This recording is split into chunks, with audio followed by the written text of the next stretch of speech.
If you own these types of Brita water filters and there is a problem with the Memo timer, such as the battery has died out or there is a fault, then not to worry, simply contact Brita by email or by phone and they will ask your name and address to send you a new timer absolutely free.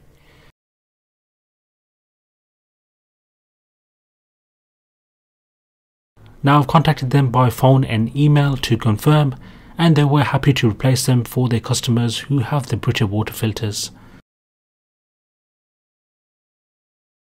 I don't understand why they are being sold online when you can get them for free. Maybe they can use it for other purposes. But regarding replacing the battery, I wouldn't bother. The battery lasts for 5 years from production date. It can be done by only breaking its corner seals with a Stanley knife. But why waste your time and money when you can get yours for free?